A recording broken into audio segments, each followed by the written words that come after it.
Good morning. In the last class, we were discussing about the systems, and in the last class, we discussed about the system. Those can be represented as a differential equation, and we discussed that those system who stores the energy will have some integration and differentiation with them because energy will get stored. And in the last we discussed about that how a system can be represented as a two-way differential equation, that is the function of input and output. So we can write like this.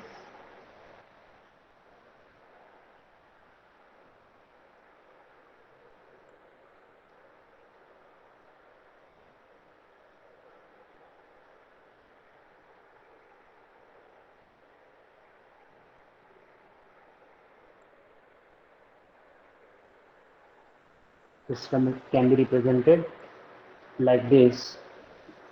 So A1, A2, A naught, B1, B naught are the constants. A2, A1, B naught are the constants.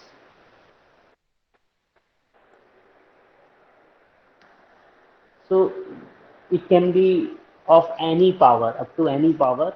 Similarly, here also at input also it can be up to any power. The main thing is that output is depending upon the input. Yt is output and xt is input.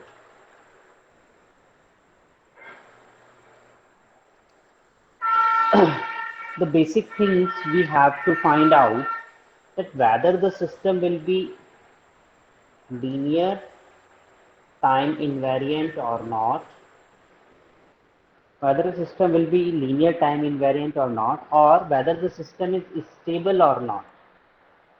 Stable or not. We cannot identify the system is causal or not. We cannot identify by using the differential equations. Similarly, system is static or dynamic.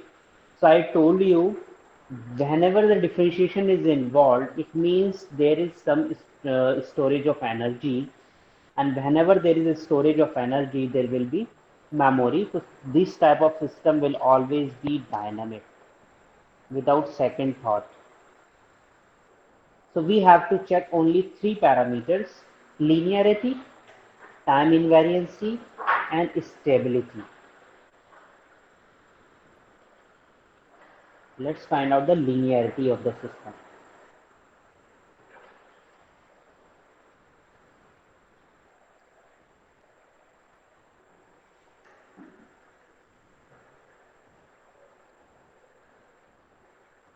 For such system, linearity is like that there should not be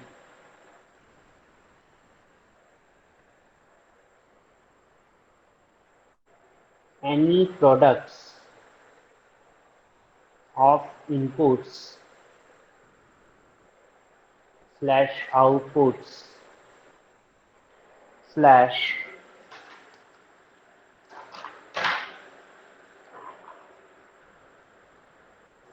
derivatives. इसका मतलब क्या है कि we should not have any terms such as or,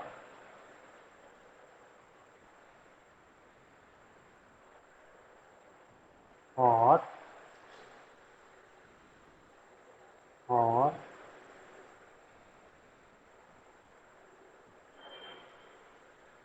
and so on. कि ये जो है independent terms हो, अगर डेरिवेटिव सेकंड डेरिवेटिव है तो सेकंड डेरिवेटिव ही हो, इसमें कोई और टर्म लाइक किसी और का डेरिवेटिव मल्टीप्लाइड ना हो, ना इनपुट का और ना ही आउटपुट का. These term should be independent. ठीक है. तो अगर यहाँ पर कोई प्रोडक्ट्स इन्वॉल्व नहीं है, in that case we would call it a linear system. In that case system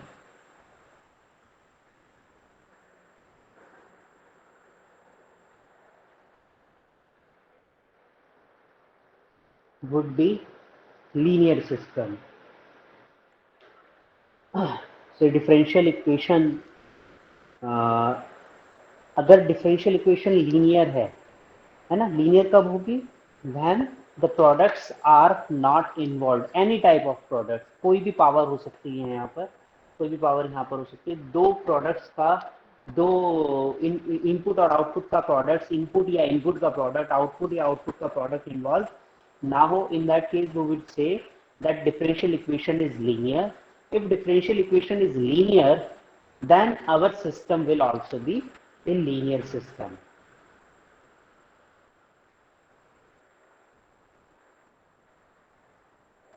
Okay. Now let us check the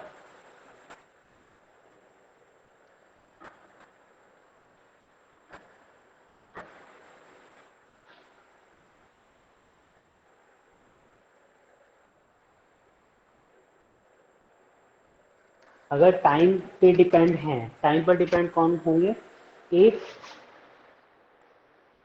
the constants और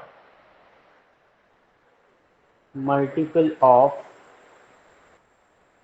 inputs and outputs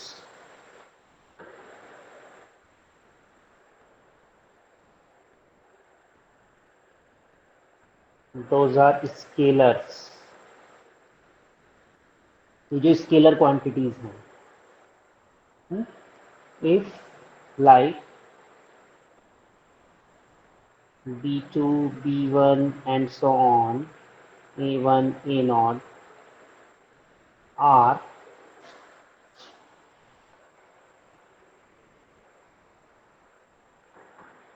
not the function of time slash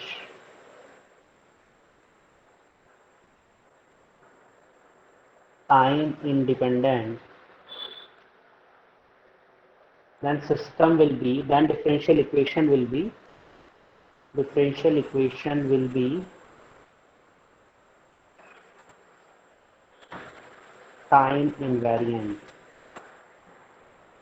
or system will be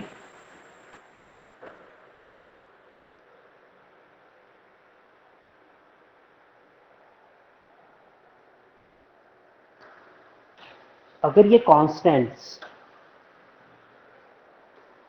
ये वाले constants, if these constants are time independent, in that case we would call system as time invariant. We would call the system as time invariant.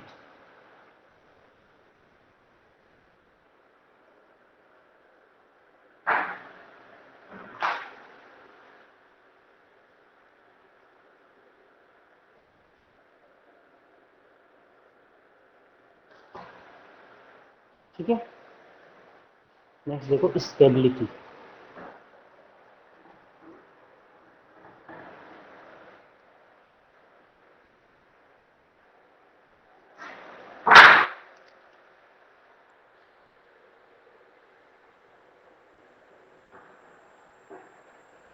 Stability कैसे देखेंगे, stability देखने के लिए हमें ये जो इक्वेशन है, that equation will be a homogeneous equation of output. जो आउटपुट की होमोजीनियस इक्वेशन है, हम उस पर ध्यान देंगे और उसको हम इस तरह लिखेंगे a2 d square plus a1 d plus a0 is equals to 0. उसको इक्वल्स टू 0 कर देंगे. जो आउटपुट वाली जो डिफरेंशियल इक्वेशंस हैं उसको साइड करेंगे, इनपुट और आउटपुट को अलग अलग करेंगे. जो आउटपुट की इक्वेशन है उसको इस तरह की फॉर्म में लिख देंगे, तो ये क्वाड्रेटिक इक्वेशन बन जाएगी. If d1 and d2 and so on or roots of equation are real, if roots of equation are real and negative, या इसको इस तरह कह लो, रूट्स में भी रियल और इमेजिनरी और नेगेटिव और पॉजिटिव। अगर किसी भी इक्वेशन के रूट्स क्या हो सकते हैं, रियल हो सकते हैं, इमेजिनरी हो सकते हैं, नेगेटिव हो सकते हैं, पॉजिटिव हो सकते हैं। इसमें हमें सिर्फ ये चेक करना है, इफ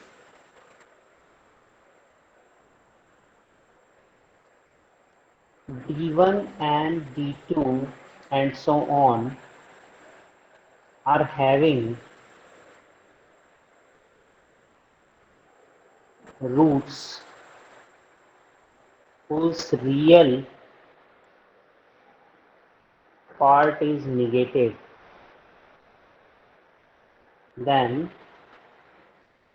system is stable। अगर हमें suppose d1 is equals to ऐसे मिलता है -2 प्लस जे, तो ये कॉम्प्लेक्स रूट्स आए, बट इसका रियल पार्ट आप देखोगे तो रियल पार्ट क्या है, नेगेटिव है, तो सिस्टम क्या निकलेगा हमारा, स्टेबल।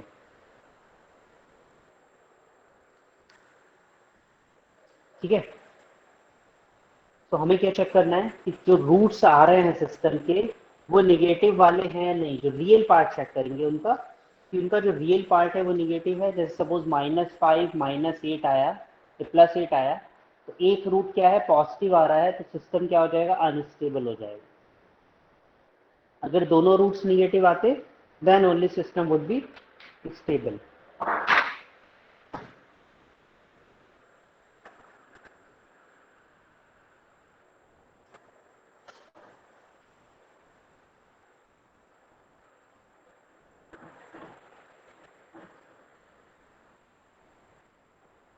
इसमें एक नोट लिखते हैं। तो हम कॉजलिटी नॉन कॉजलिटी की अगर बात करें,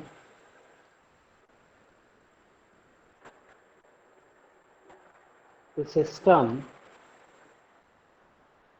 which can be represented in differential equation, it means it is always, it is physically realizable,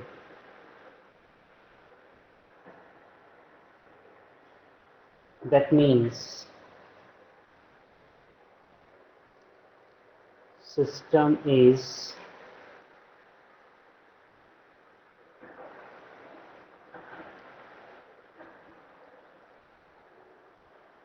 and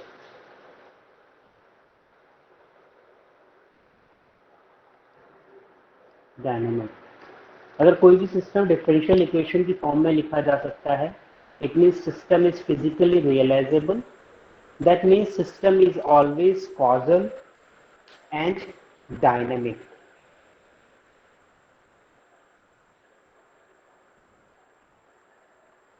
ठीक है, ये तो रही कंटिन्यूस टाइम सिस्टम्स की बात। डिस्क्रीट टाइम में क्या होगा,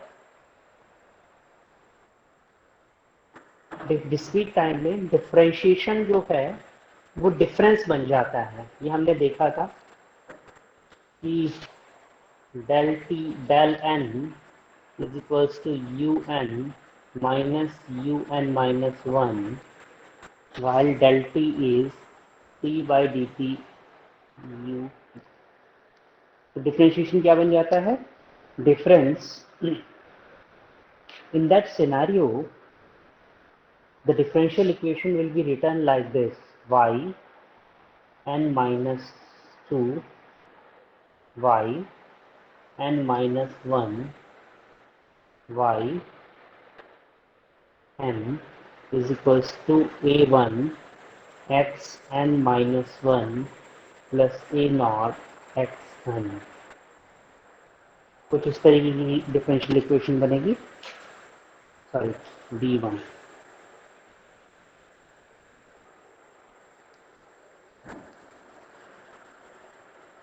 ठीक है, इसमें भी लीनियरिटी की जो कंडीशन होगी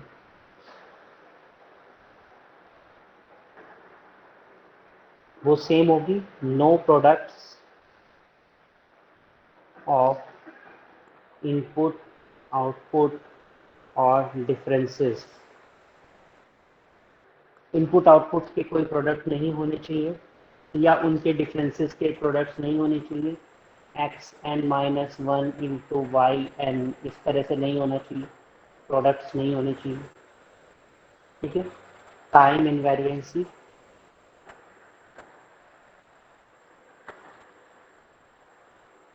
same, no constant should be multiple of n or function of n, function नहीं होना चाहिए। ठीक है। वाई एन माइनस टू है, इसको हम रिप्रेजेंट करते हैं d to the power minus two, d to the power minus one d, और सपोज यहाँ प्लस वन होता तो इसको रिप्रेजेंट करते d to the power plus one. But हमें किसका लेना है, सिर्फ आउटपुट्स का लेना है। सो जो हम स्टेबिलिटी देखेंगे वो सिर्फ आउटपुट में देखेंगे। तो हम एक उस इक्वेशन को होमोजीनियस इक्वेशन बनाते हैं for stability.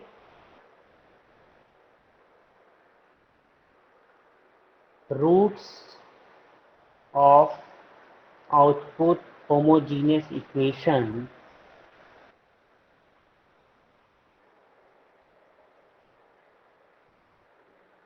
must be negative in real part for stability। Stability की क्या होना चाहिए, जो रियल पार्ट्स हैं रूट्स के वो निगेटिव होने चाहिए।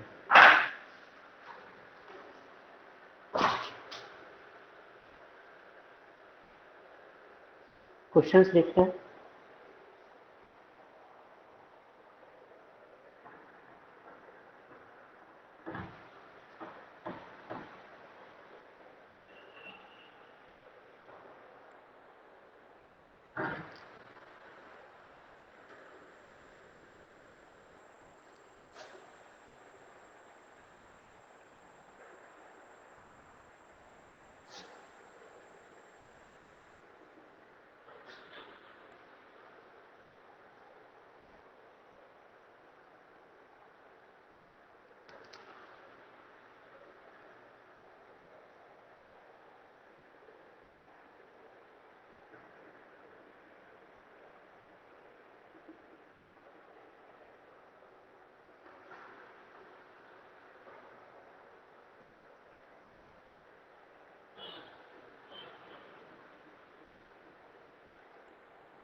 इसके बारे में बात करते हैं।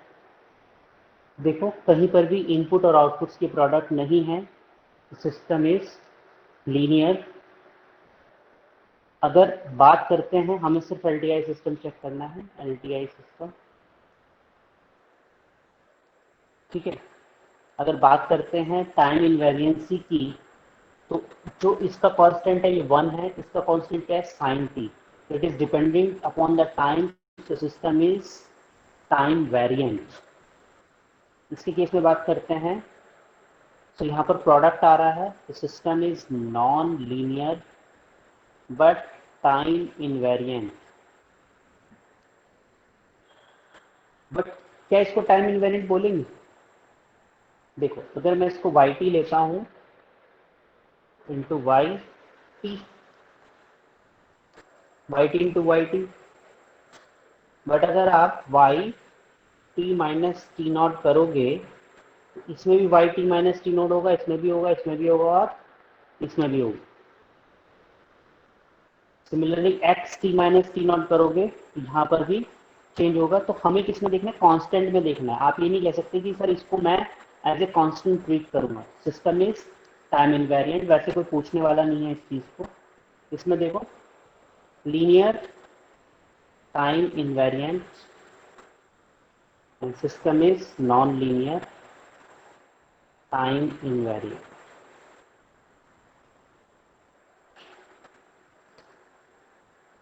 ठीक है, इसमें से कोई मुझे बता सकता है अनस्टेबल सिस्टम्स कौन कौन से होंगे? तो ये वाला सिस्टम अगर इसकी बात करें सो डी प्लस ये होमोजेनियस इक्वेशन ही नहीं बन पा रही है, ये बन जाएगी, ये बन जाएगी, ये भी नहीं बन पाएगी होमोजेनियस इक्वेशन।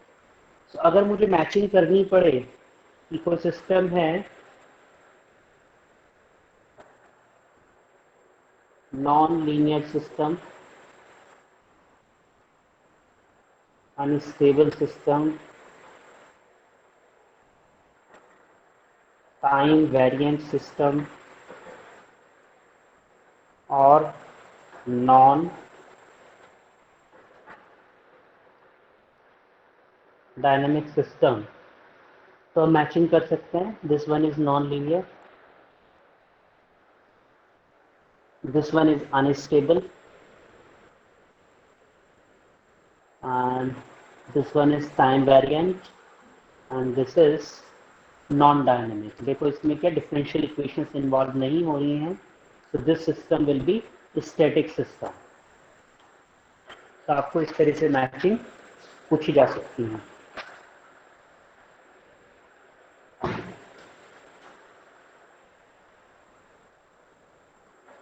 ठीक है, नेक्स्ट देखते हैं।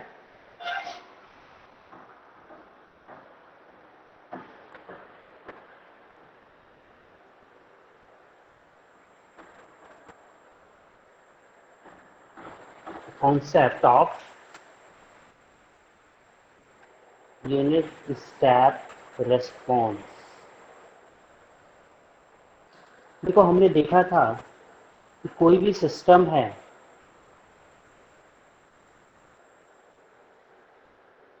जिसपे इनपुट है और आउटपुट है, ये कोई सिस्टम है, अननोन सिस्टम है एस,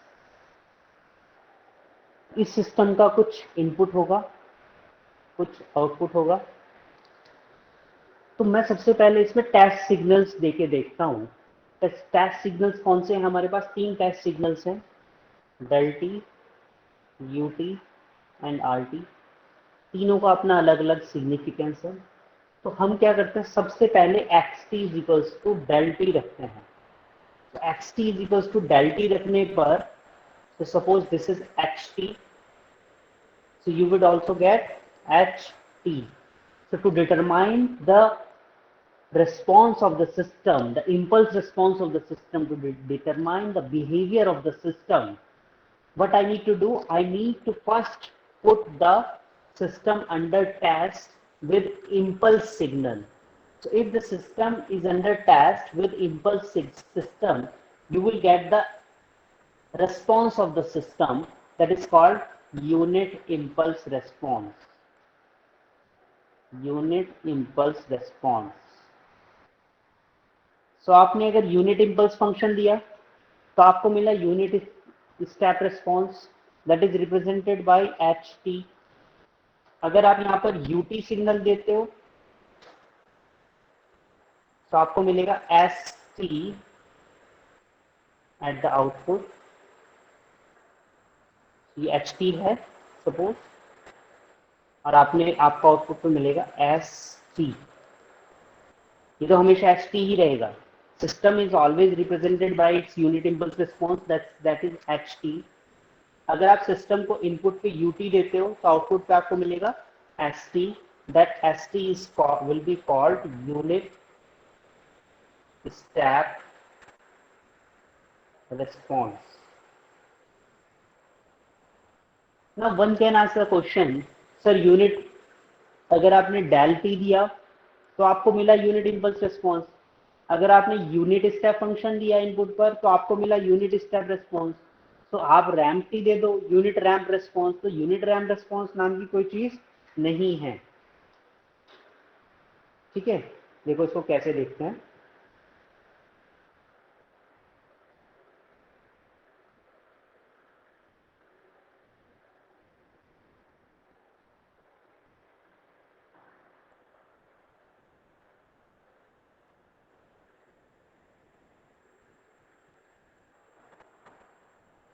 तो what is S T? S T is equals to U T convolution H T और H T convolution U T. तो S T is equals to minus infinity to infinity h tau u t minus tau d tau।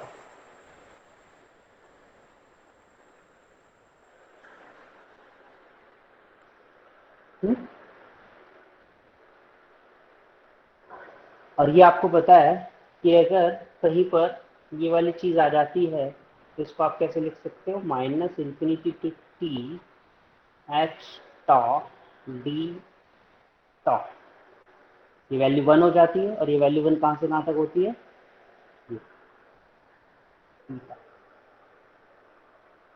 तो minus infinity to T limit आएगी H tau D tau. It is nothing but the integration. तो हम normal integration ले रहे थे। अब जरा इस चीज को थोड़ा सा ऐसे समझो।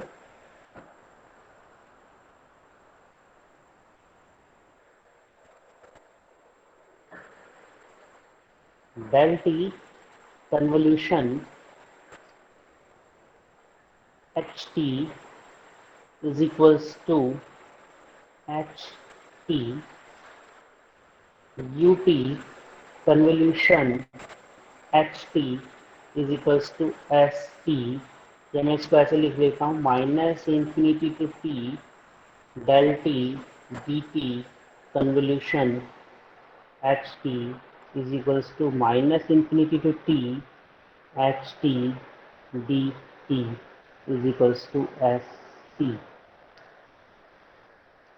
तो अगर किसी भी फंक्शन के इनपुट पर, अगर किसी फंक्शन को हम यूनिट स्टेप सिग्नल देते हैं, ये मैंने आपको क्यों बताया, किसी भी फंक्शन के किसी भी सिस्टम के इनपुट पर हम यूनिट स्टेप फंक्शन देते हैं तो हमें उसका और उसका इम्पल्स रिस्पॉन्स हमें पता है, तो हमें उसका प्रॉपर कन्वोल्यूशन निकालने की जरूरत नहीं है। हम क्या कर सकते हैं, डायरेक्ट अगर उसका हमें रिस्पॉन्स चाहिए तो डायरेक्ट इसका इंटीग्रेशन कर दो, minus infinity h T D T.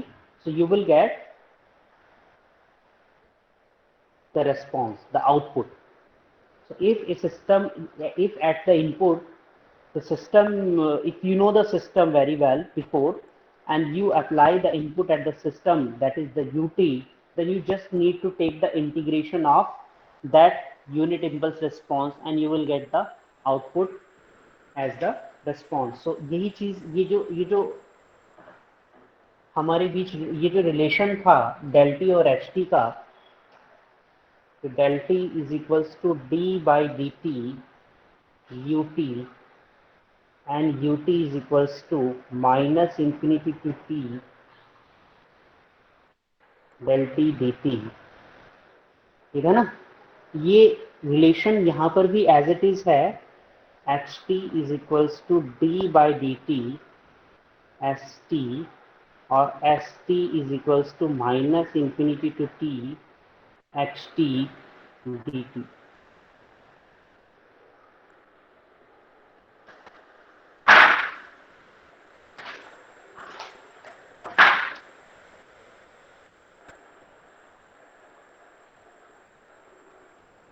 Similarly इसमें क्या था, डिस्क्रीट फंक्शन में del N is equals to you N minus one and U N is equals to sigma N is equals to minus infinity to K is equals to minus infinity to N del N.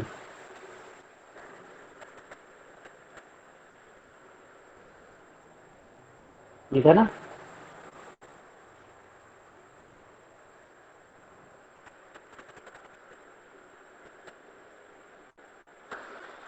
Similarly, here also Sn is equals to sigma k is equals to minus infinity to n Hn, and Hn would be equal to Sn minus Sn minus 1.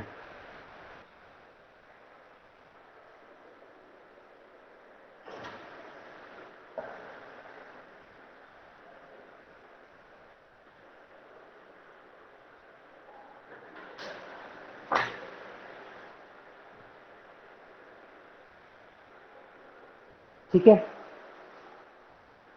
और अगर मैं by chance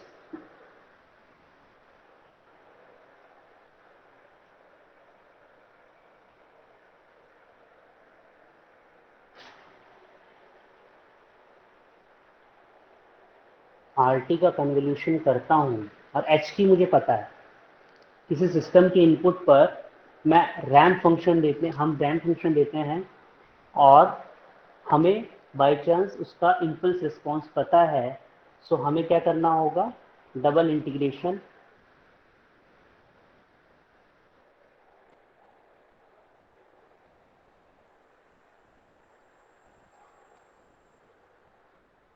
then we will get the output. The output would be this, but we will not call it unit ramp response. कहीं पर भी book में आपको unit ramp response नहीं मिल पाएगा। ठीक है, क्वेश्चंस करते हैं।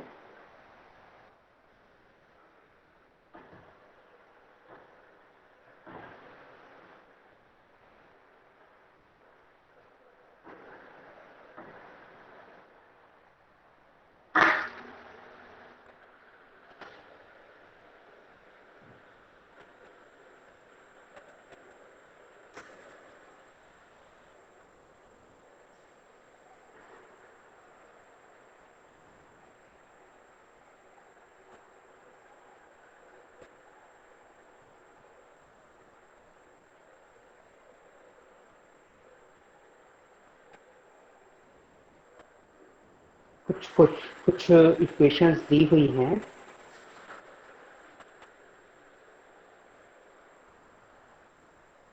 One minus four e to the power minus 2t ut, 5 minus e to the power minus 2t ut, del t plus 8 e to the power minus 2t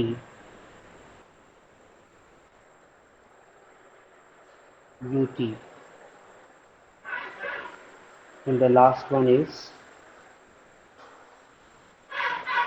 del t minus 8 e to the power minus 2t ut।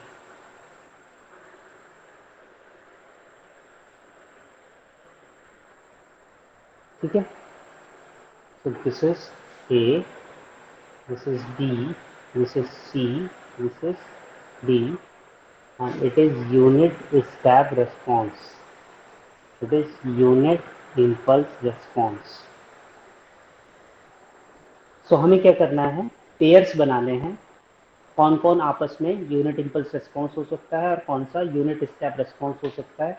तो हमें pairs किसके बनाने हैं, differentiation और integration के। कौन सा differentiation किसका है, तो देखो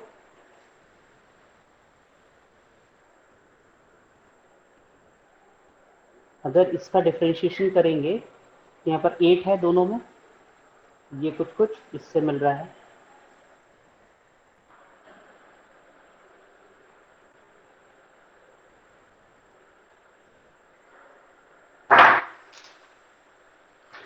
इसमें ये ही है,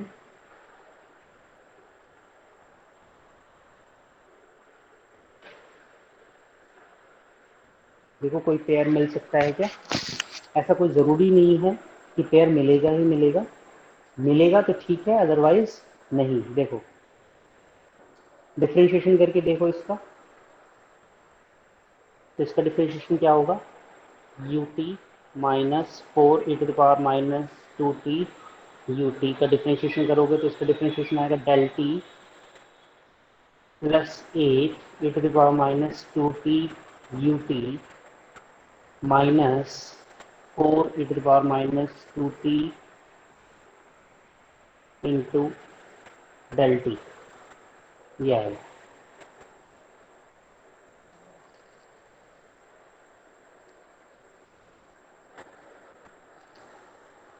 ठीक है, ये तो नहीं दिख रहा है कोई सा भी, इसका डिफरेंशिएशन करो, इसका डिफरेंशिएशन करोगे तो आपको मिलेगा five del t minus two e to the power minus two t u t minus e to the power minus two t del T,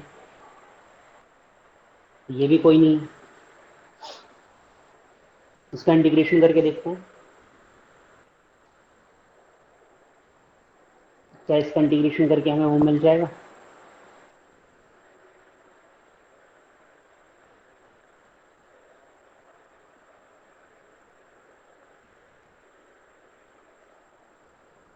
अच्छा इसको देखो ज़रा, इसको यहाँ पर देखो, अगर किसी भी फंक्शन का डेल से मल्टीप्लिकेशन होता है तो क्या होता है, ये हो जाता है ये वाला पोर्शन, तो ये माइनस फोर आ जाएगा, minus four del t, so minus four del t हो जाएगा ये,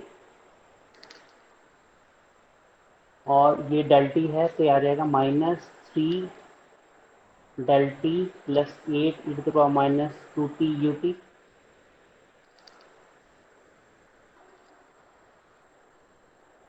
सिमिलरली ये आ जाएगा four del t plus two e to the power minus two t u T.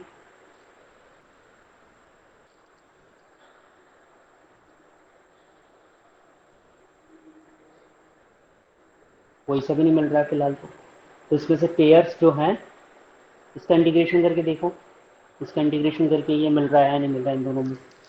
तो आपको मैं ये क्यों बता रहा हूँ कि पेयर्स अगर नहीं मिल रहे हैं तो यहाँ नीचे ऑप्शंस होंगे, one and two, two and three, A sorry A and C, B and D, A and D, तो इस तरह ऑप्शन होंगे, लास्ट में ऑप्शन होगा नन ऑफ दी अबव, तो you can write none of the above is paired. But आपको ये मैंने किस लिए बताया, चेक कैसे कर सकते हैं, है ना, एच टी और यू टी को चेक कैसे करना है।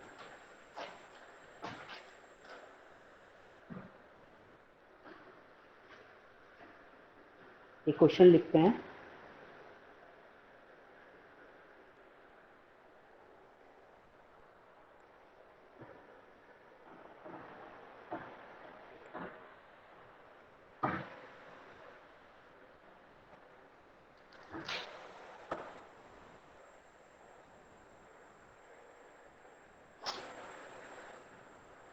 for a discrete time system, for a discrete time system Sn is equals to 1 comma minus 1, find the response of the system, find the response of the system for input at n is equals to 1 comma 0 comma 1, 1 comma 0 comma 1। तो हमें Sn दिया हुआ है और output पूछ रहा है Y N. क्या तरीका है, एच एन दिया हुआ है तो एच एन कैलकुलेट कर सकते हैं। What is H N, H N is equals to S N minus S N minus one. So S N को ड्रॉ कर लो, वन इम्पल्स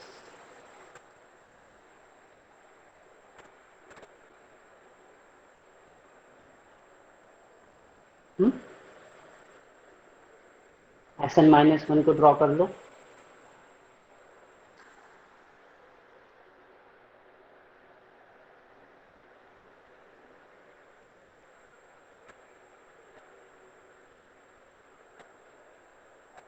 इसको इसमें से माइनस करोगे तो आपको क्या मिलेगा? 1 माइनस 0 1, 0 पर आपको 1 मिलेगा। 1 पर क्या मिलेगा? -1 -1 -2, और ये मिलेगा 2 पर 0 प्लस 1 प्लस 1। तो Hn आपको मिल जाएगा, Hn would be equal to 1 minus 2 1।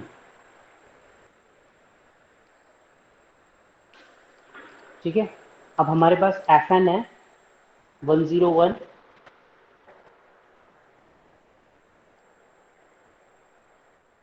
और Hn है, तो हमें क्या करना है? Normally 1 minus 2 1। तो हमारे पास Hn है और Yn है, so we can find the convolution, that is the y, Hn है और Fn है, तो Fn convolution Hn, so 1 minus 2 1 0 0 0 1 minus 2 1,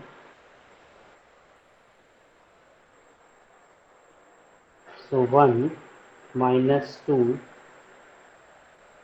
2 minus 2 1। तो ये था 0 1 2, और ये था -1 0 एंड 1। तो 0 प्लस -1 वुड बी -1, तो ये -1 होना चाहिए, एंड 2 प्लस 1 शुड बी 3 होना चाहिए। तो -1 0 1 एंड 2, तो यहाँ पर आपका एरो आ जाएगा। सो yn would be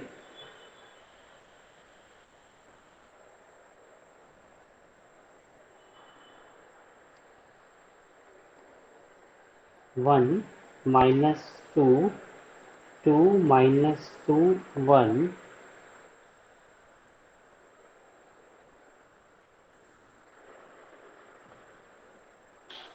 So this is the answer।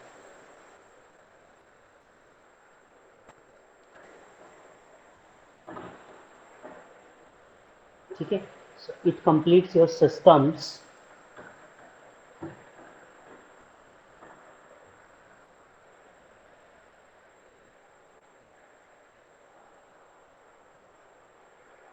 There is one more concept, that is the last concept, eigen function of LTI system। eigen function of LTI system।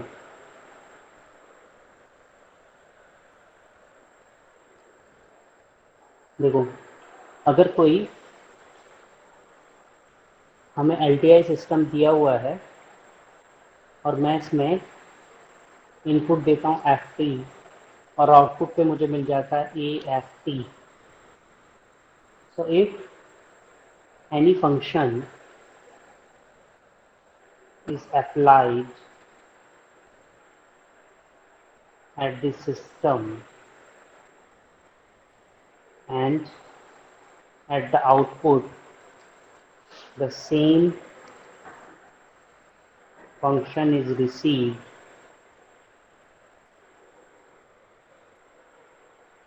multiplied by any constant, then function will be called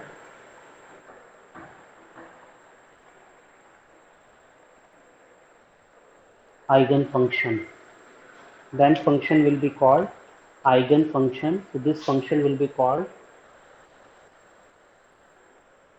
eigenfunction, and this value will be called eigenvalue।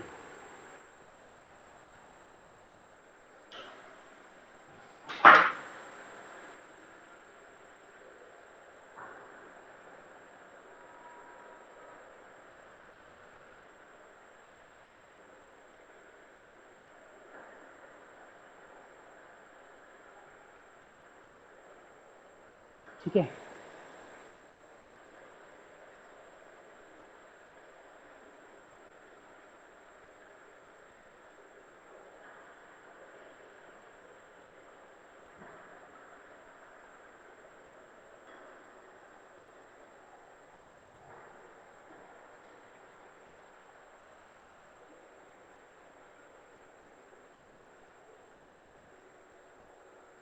देखो ये क्या होता है, अगर आप generally sign T देते हो तो आपको इधर भी साइनसोइडल सिग्नल मिल सकता है। अगर आप यहाँ पर साइन टी या कॉस टी कुछ देते हो, मल्टीप्लाई करोगे तो इधर भी आपको साइनसोइडल सिग्नल मिलेगा, as it is f t की टर्म्स में मिल जाएगा। सो एफ टी इसमें नोट लिख सकते हैं, f t is eigen function,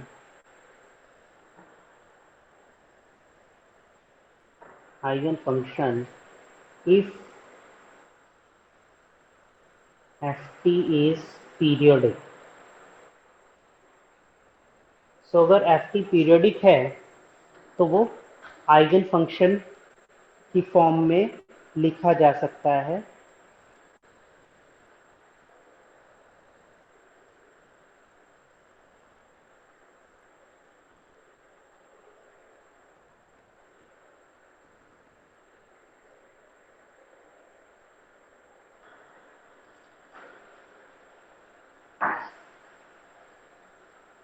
ठीक है, क्वेश्चन लिखते हैं, ये इतना ही कॉन्सेप्ट था, ये क्वेश्चन कर लेते हैं।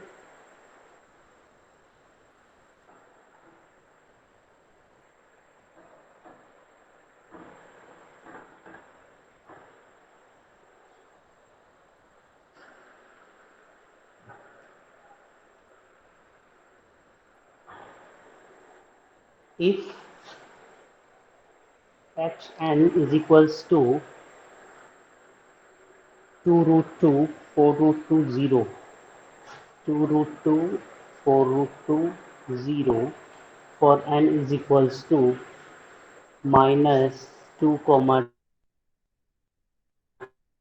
2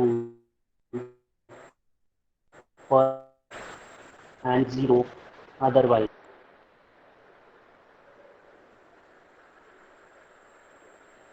ठीक है, and f n is e to the power j n pi by 2। fn is e to the power j n pi by 2। Find the response of the system, find the response of the system।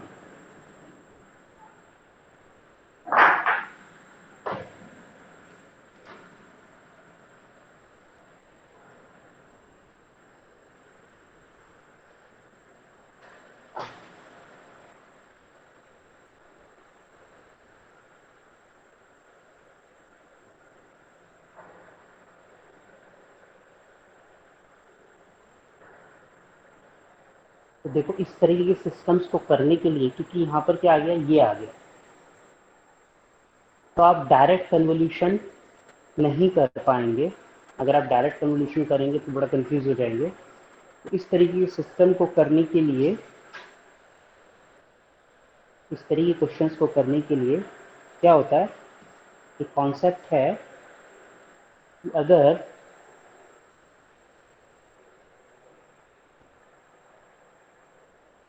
हमारा system जो है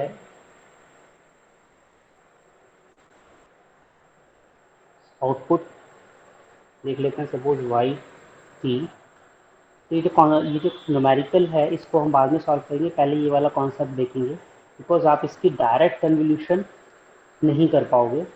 इसीलिए पहले ये वाला concept समझो कि अगर आप इनपुट पर e to the power j omega naught t देते हो, तो आउटपुट पे सपोज आपको वाई टी मिलता है।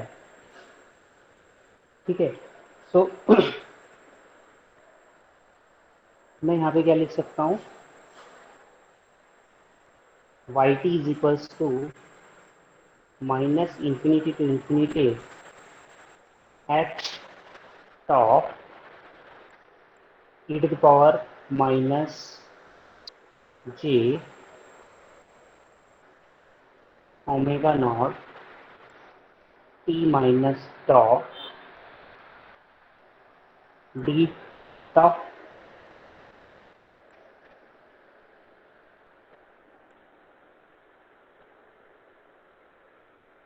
ठीक है, और यहाँ आ जाएगा आपका फिर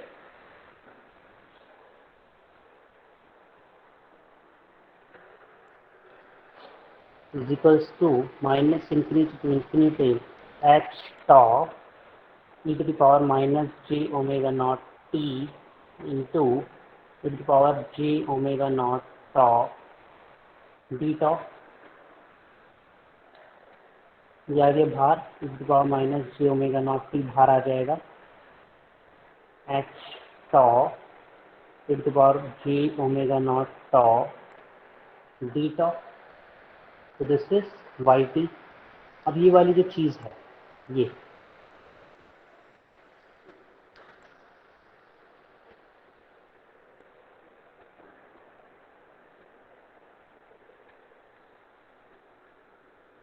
ये वाली जो चीज़ है इसको क्या लिखेंगे, इसको लिखेंगे let us assume this is h j omega naught capital h। So कहीं पर भी हमें अगर minus infinity to infinity h tau e to power j omega tau d tau मिल जाएगा, तो हम इसको क्या लिख देंगे e to power j h j omega naught. ठीक है, तो अब देखो जब हमने e to power j omega naught t दिया था, सिग्नल हमने दिया था e to power j omega naught t h t को,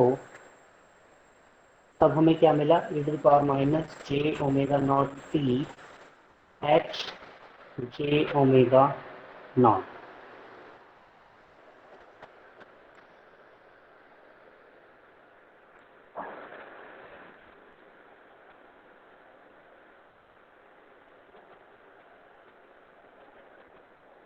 ये माइनस क्यों हुआ है, हमने तो फिल्टर कर दिया, ये प्लस आएगा और ये माइनस आएगा एक्चुअली, ये माइनस ये प्लस।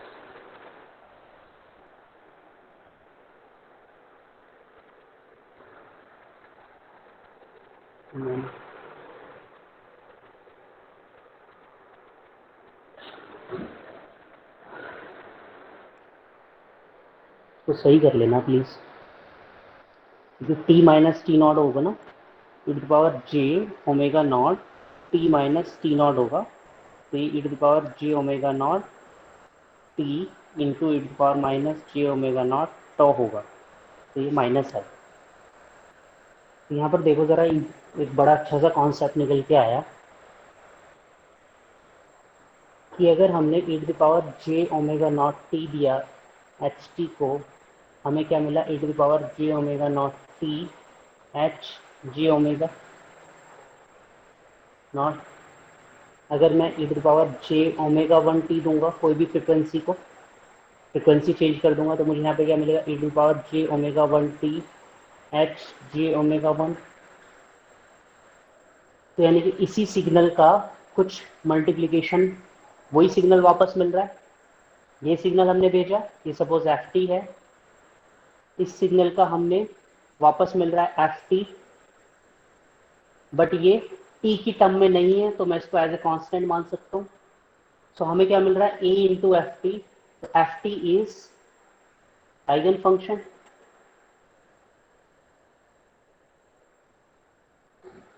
ठीक है, so if a function is periodic, in that case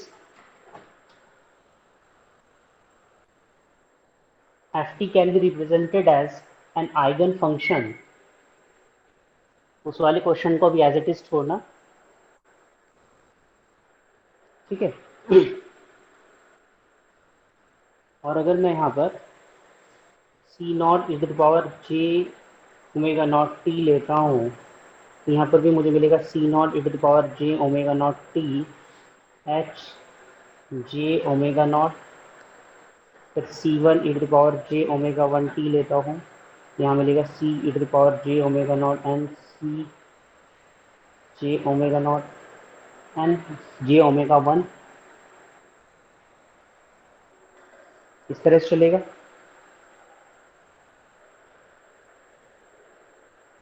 और अगर यहाँ पर मैं इसको लेता हूँ n is equals to minus infinity to infinity c n e to the power j omega n t, यहाँ पर भी मुझे मिलेगा n is equals to minus infinity to infinity c n e to the power j omega n t h j omega n. ठीक है, so this if this is f t, this is also f t, this is h T. अगर आप देखोगे इसको ध्यान से तो ये एफ टी मिला, और ये आपको एच का, एच को किसकी टर्म में मिला है, जे ओमेगा एन की टर्म में, वेयर वेयर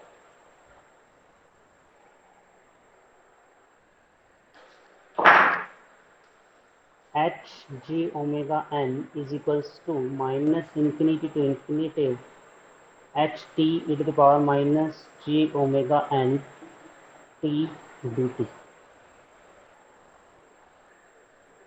तो जो हमारा कन्वोल्यूशन था वो किस में चेंज हो गया, मल्टीप्लिकेशन में। तो ये टाइम डोमेन है, और ये क्या बन गया हमारा, फ्रीक्वेंसी डोमेन। तो टाइम डोमेन को अगर मैं फ्रीक्वेंसी डोमेन में चेंज कर लेता हूँ, टाइम डोमेन को फ्रीक्वेंसी डोमेन में चेंज कर लेता हूँ, then we can change the convolution part to the multiplication part. So this, that is why ये वाली जो चीज है f t is equals to sigma N is equals to minus infinity to infinity c n e to the power j omega n t, ये वाली जो चीज है। तो देखो अब यहाँ पर देखो, ये कुछ इस तरीके से है। अगर मैं इसको, इस वाले पोर्शन को देखूं तो ये किस तरीके से है, f T convolution ht, if ft is the eigen function, in that case it will be omega into omega, है ना। ये ओमेगा का फंक्शन है, ये वाला ओमेगा का फंक्शन है, और ये किस में चेंज हो गया, मल्टीप्लिकेशन में। So convolution is change to multiplication, so this is called conversion of time domain to frequency domain, time domain to frequency domain. And what is the advantage of shifting from time domain to frequency domain? The convolution is directly converted into the multiplication, और ये दो फॉर्मूले आपको याद रखने हैं। ठीक है, और अगर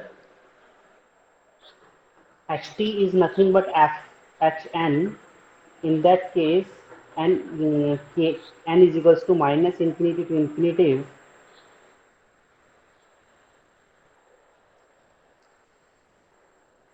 hn is equals to, ये सॉरी, तो लिखो h j omega naught h n to the power minus j omega naught N.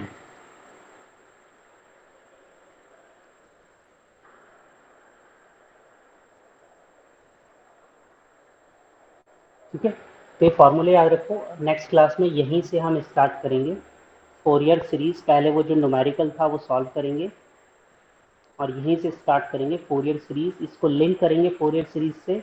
This is nothing but if f t is periodic, हमने बताया था if eigen function, if f t to be eigen function it has to be periodic. So f t is periodic and it is nothing but time domain to frequency domain conversion, and we call it Fourier series.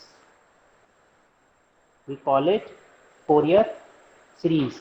तो अगर कोई function periodic है, उसको time domain में frequency domain किस तरह change हो सकता है, वो फोरियर सीरीज के through, continuous time Fourier series के थ्रू।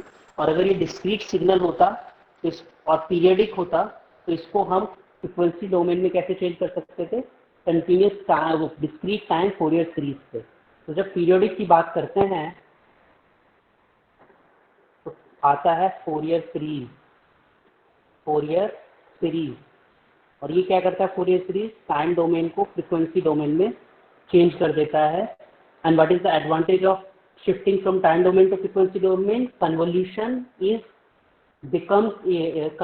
Becomes the multiplication. तो इजी हो जाता है, बहुत ज़्यादा इजी हो जाता है। तो इसका सारा का सारा सिग्निफिकेंस हम नेक्स्ट क्लास में देखते हैं।